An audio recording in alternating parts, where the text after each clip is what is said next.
Hello, Ryan here. Another sound design session, first of 21. What I'm going to show you today is I've got a mono signal coming off my guitar pedal board, and I'm going to be processing it here in Ableton using this custom audio effect rack that I built. The idea here is to take a somewhat dry mono guitar signal and spice it up, give it a little bit of character and depth. So what I'll do is I'll pop over, show you my pedal board, and record some notes, and dive right in. Okay, so here's the pedal board. I don't claim to be an expert in these things. So the basics here is signals processed from right to left, and from the unicorn it jumps up to the dark side. From the dark side it goes through the soul food, boost, and then the tube man. So most of the sound from this patch is going to be coming from the Pigtronics Ecolution 2 Deluxe. It's a really comprehensive delay processor pedal from Pigtronics. You'll hear a little bit of the E-Lady flange along with some tape echo from the dark side, and then all the gain staging stuff as well. So I'm going to dim the lights here, record some notes, and keep rolling.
Okay, we're back.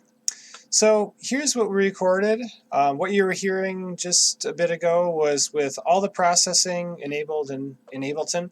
So what I'd like to do here is turn all that off so you can hear what this sounds like dry coming off the pedal board. So bear with me here.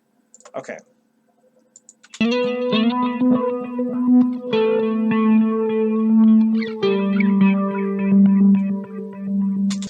Yeah, so not bad. I mean, if this was just used in a live setting with a nice sounding room, that might be enough.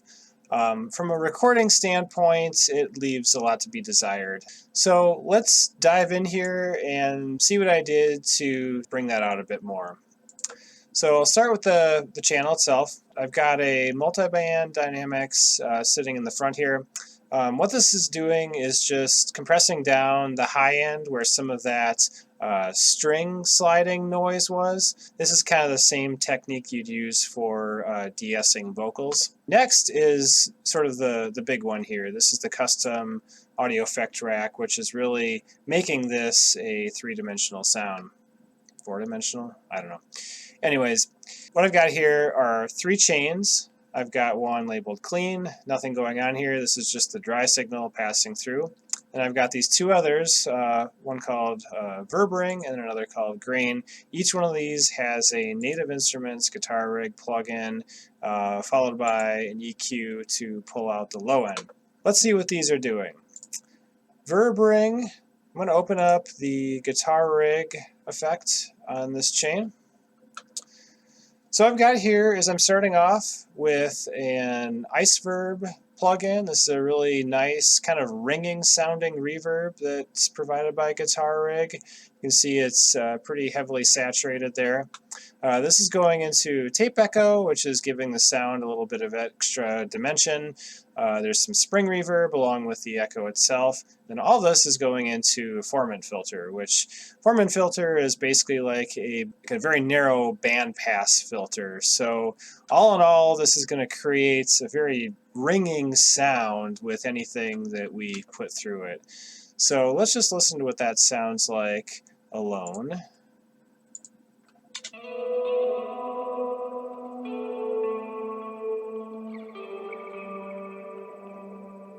Yeah, so almost a cavernous sound, very sustained, almost like there was just like a pad on the signal. For those with headphones on, you could kind of hear that pan slightly to the right.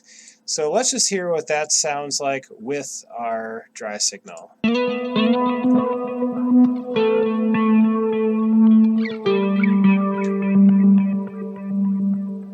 So you can already hear this starting to take shape. This verb ring is kind of floating in the background, kind of adding this extra dimension to what we've got. Let's turn that off and take a look at the chain labeled grain. So I'm going to open the Guitar Rig on this chain and show you what's in here. What we've got is a grain delay plugin. This is probably what's adding the most to this particular effect. Grain delay has kind of a nice sort of almost LFO sound to it. It's sort of one of those crosses between a modulation and a delay effect. So we've got that starting it off. It's going into a bit of spring reverb. And then there's some gain coloring here that I'm doing with the screamer and the jazz amp just to kind of make this particular chain stand out in a different way. Let's just listen to what that sounds like on its own.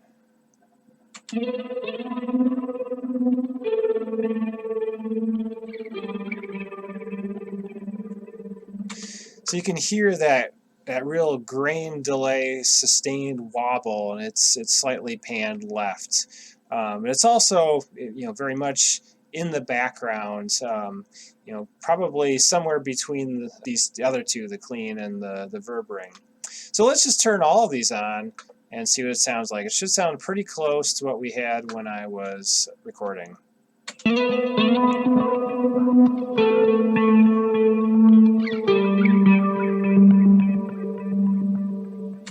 Yeah, so you can really hear kind of those three separate depth layers to the sound now. It's really taken a totally mono signal and turned it into something that sounds like it's being played in a weird spacey room or something.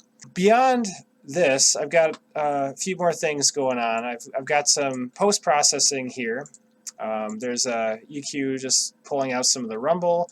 And then I've got another multi-band dynamics compressor to compress down the low end, kind of give the low end a little bit more sustain and weight to it. So that all's happening. And then there's 3 additional reverb return tracks that I'm sending to for this. Most of the reverb sound from these 3 is going to come from the top one here.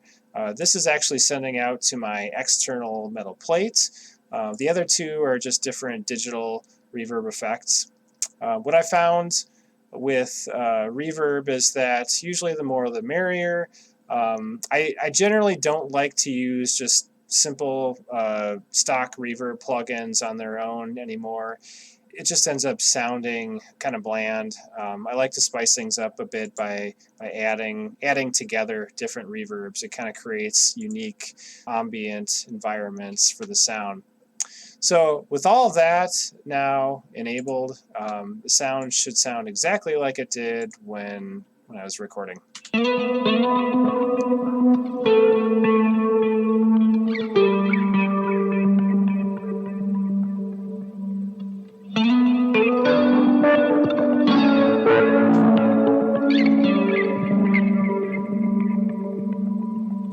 If you like what you saw here, don't forget to like and subscribe, all that good stuff. Peace.